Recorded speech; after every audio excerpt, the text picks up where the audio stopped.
Welcome to another episode of Mark My Words, the podcast where I interview some interesting and wonderful people sharing their insights and top tips in all things that help businesses and charities. So today I'm really pleased to have Michelle joining us. Welcome, Michelle. Hello, Mark. Thank you so much. And thank you for your patience, because I know it's taken some time, isn't it, getting this in the diary for both of us? Absolutely. We've been like passing ships, haven't we, Absolutely.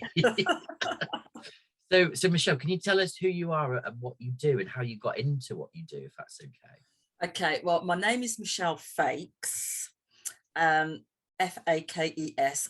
Fakes. I am a real person, I assure you. Okay, and I run a business called Dynamic Training and Development. So I'm in learning and development. I've worked as a freelance trainer for about 10 years now, and I've set up Dynamic Training and Development recently to focus on the areas that I'm really passionate about. I mean, you asked, how did I get into this? Well, I was working in the corporate world as a manager for several years, and one of the things I loved about my job was developing my members of staff, and that's where I discovered my passion for training. For me, seeing members of staff move on into other areas or get promoted into other departments, that was a joy for me. So that's how I really got into the training, because of all the elements of a management role. It was the development of others that I was really passionate about. So with dynamic training, I'm focusing on the areas that I really love. Customer service, because I was involved in customer care for many years, worked in a very highly pressurized environment, building effective teams. I had the pleasure of working with some great people, and part of some really good teams. And you know what they say, teamwork makes the dream work. Another area is talent development. So I love developing people. So again, this is going back to my passion about developing people so they move on successfully into other areas. And so they're the areas that I focus on, and also people skills for managers. So I think that often managers are promoted into their roles because they're very good at the job that they're doing, but they may not necessarily have the people skills that are required to manage people. So that's another area that I focus on as well. So Thank you. Yeah, I recognise a lot of what you said, both in terms of just seeing people's eyes light up, when you've seen that you've taken them on a bit of a journey, even in a couple of hours training, and I totally know what you mean about people often get promoted because they're good at what they do. And from my experience of doing a lot of in the charity sector, you see that a lot in the charity sector. People are motivated to work front line, but don't necessarily have the training to manage people, and they find themselves in those roles. Yeah, great. So you mentioned about training, and training workshops often start with those icebreakers, don't they? That oh yes, love them or hate them. But yeah, can you tell us what are those about? What's the purpose? And have you got any favorite icebreakers you could share with us? well, icebreakers, well, I guess it depends how thick the ice needs to be broken, really, doesn't it? So I mean, what's the purpose of them? Multiple purposes really. They're good for a new group of people. You may have a group of people and they don't know each other, so icebreakers great for that. Or you have new team members that you want to integrate into a group. It encourages things like cooperation, listening to each other, working together. It's also good for building rapport, creating a good atmosphere, or it's a good introduction to a topic that you're covering that day. So yeah, multiple purposes icebreakers have, and they could be simple things like asking like really obscure questions, like if you knew that you were going to eat the same one meal for the rest of your life, what would that meal be and why? That's that, because it was some interesting answers. If you were going to be stuck on a desert island for the next 2 years, what 3 things would you take with you?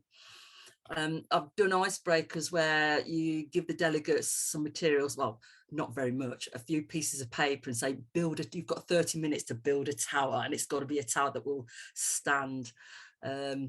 But you can also have an icebreaker that's related to the subject that you're covering. So let's say for customer service, one that I did recently is you have a flip chart paper with draw a line down it, so you've got 2 columns, and one column you write name, and the next column would have variation. And the idea is to come up with names, and then in one column you list the name. So there could be your own name. So I'd use my name, especially my surnames, because the variation of my name is unbelievable. So you'd write down names in one column, and then the next column you'd write in the variation of that name.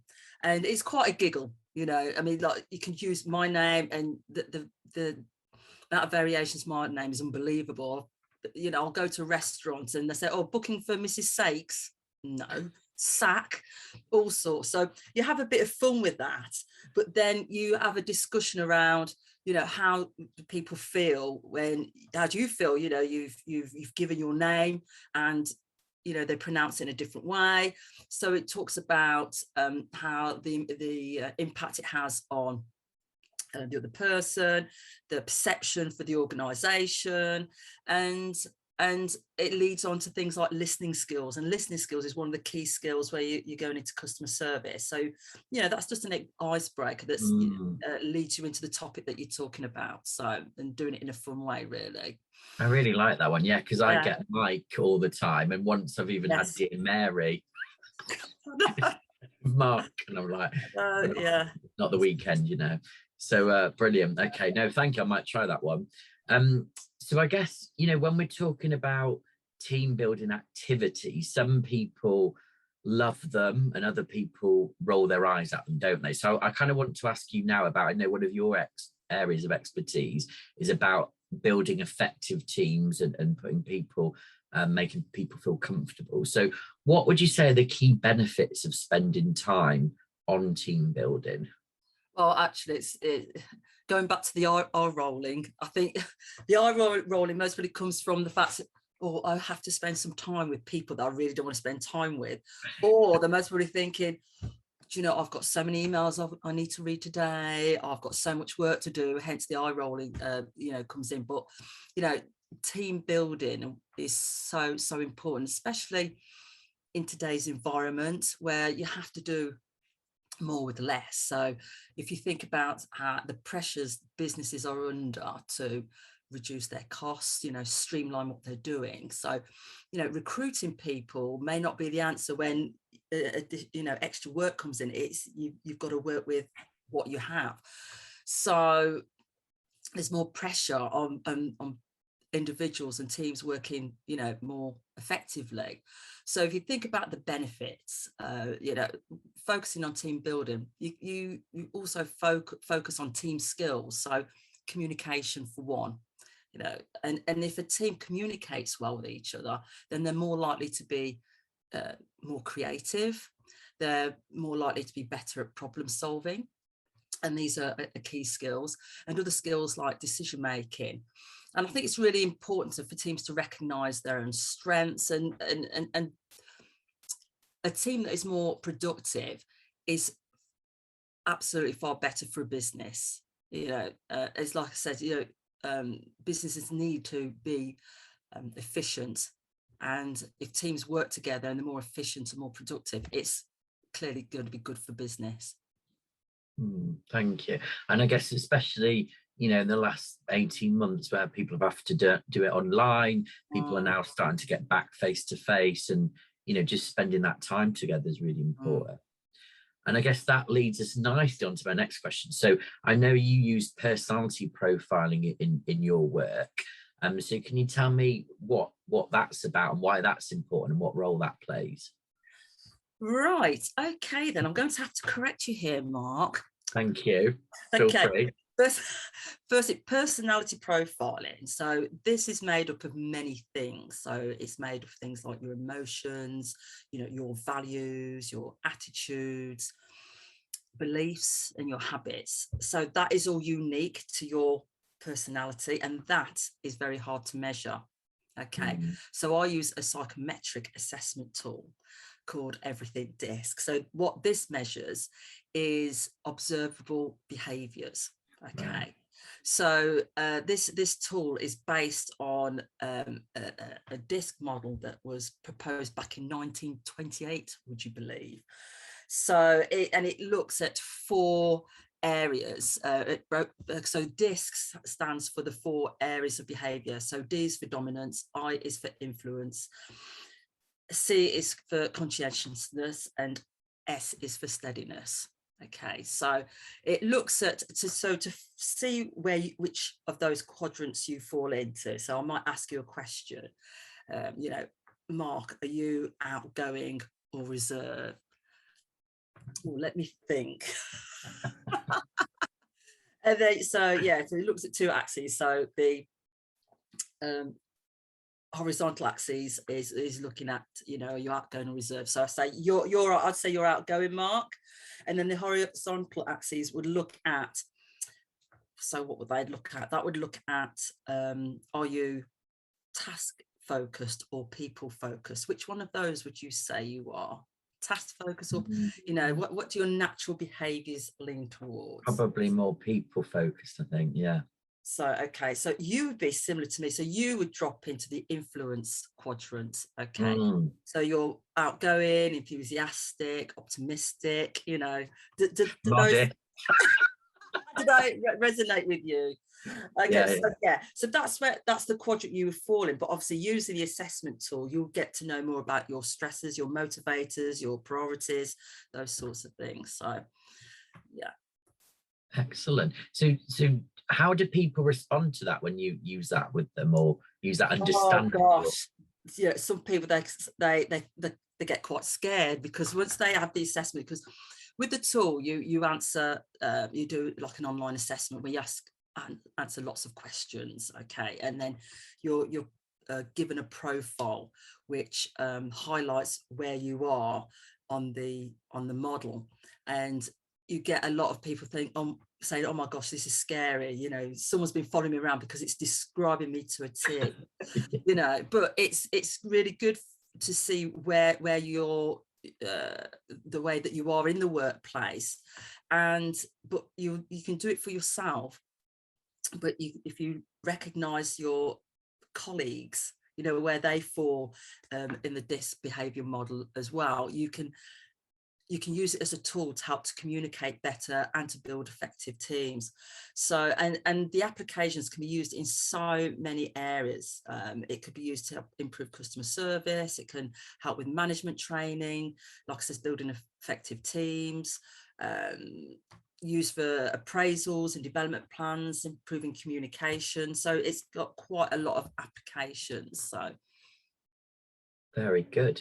So I guess all this is around increasing people's understanding and you know, part of their continuous like professional development and understanding themselves and others. So thinking about from your perspective, then, what do you do to keep up with your own CPD, your continuous professional development? Get my teeth in when I say that.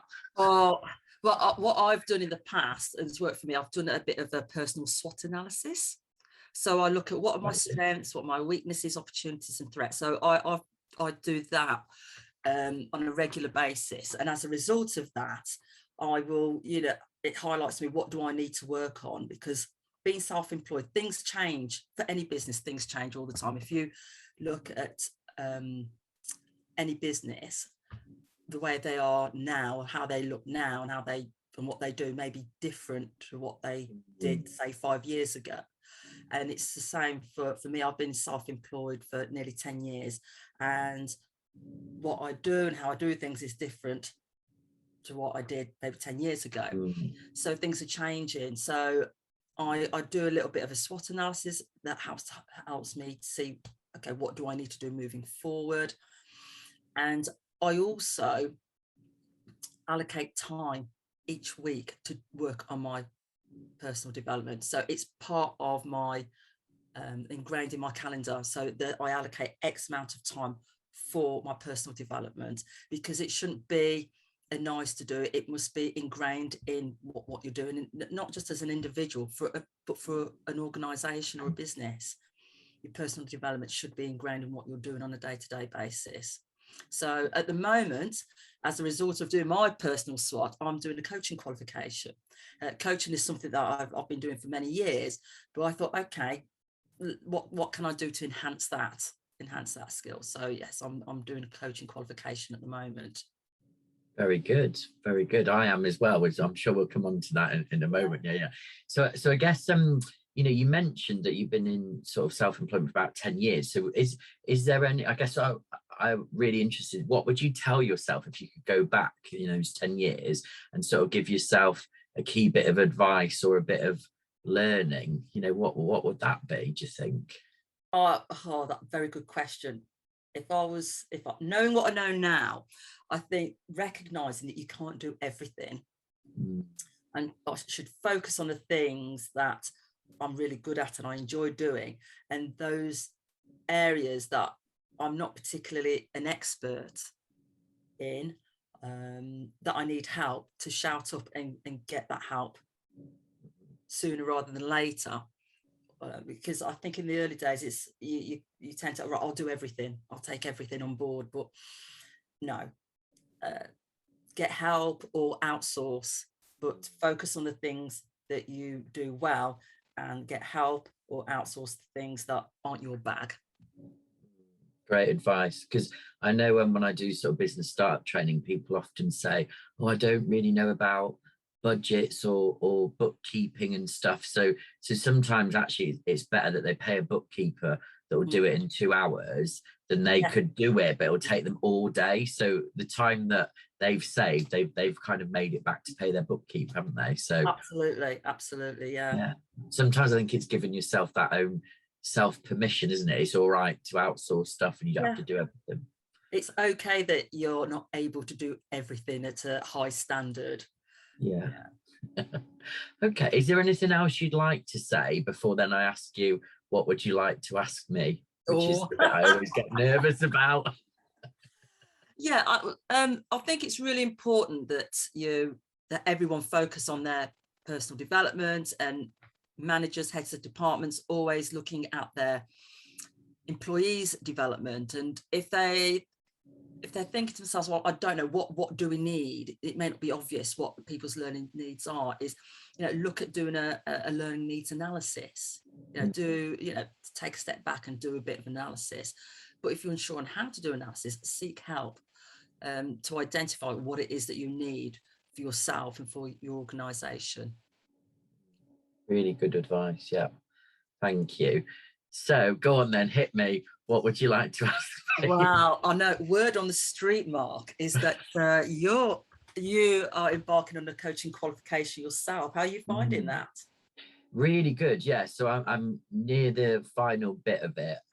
So as executive coaching and mentoring course, I absolutely love it. And I kind of found coaching, formal sort of coaching, during the pandemic. So, that's one good thing that came out of the pandemic. Yes, it's something I don't think I'd ever get around to doing it. And I love it because my background, I've done a lot of counselling type, emotional support stuff.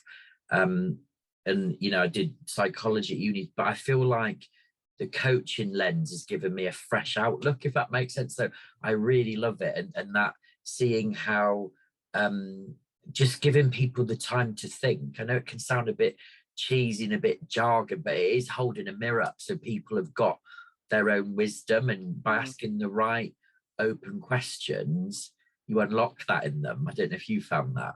Yeah, I mean, I've learned so much, even though I've been coaching for a while myself. The qualification just gives you an insight into all areas of coaching, really, doesn't it? And you're right, it's asking those questions and asking the right questions to encourage people to come up with their own answers. Absolutely. I think that's one of the joys, is that you're helping someone to get to achieve a goal, but they've done it themselves. You've just kind of like guided them there. Definitely. They'll come up with the answers themselves. Definitely. And one of my favourite tools at the moment is the head, heart and gut stuff, and I think that works so well. So if you're struggling with something, it's like, what's your head telling you, what's your heart telling you, what's your gut telling you? And sometimes people well, I'm not quite sure what my head's telling me, but my heart's telling me this, or well, which one needs to be given more notice, I just find that such a powerful tool. Oh, right. So I'm glad to hear that you're enjoying it. Yeah, thank you. It's hard work, but yeah, it's good. Yeah, you have to put the hours in. Absolutely, yeah. Okay. Well, listen, Michelle, thank you so much for your time. And I suppose we ought to give a shout out to Elliot from Be More Social, who introduced us some months ago. Yeah. And we've had a couple of calls. Never met in person, of course, only virtual, but it's been really good to pick each other's brains or swap. Well, certainly from my point of view, swap notes, and I really like your vibe and your positivity as well. So thank you so much for your time today. You're welcome, and good luck with your coaching qualification, Mark. Thank you. Best of luck. Best of luck.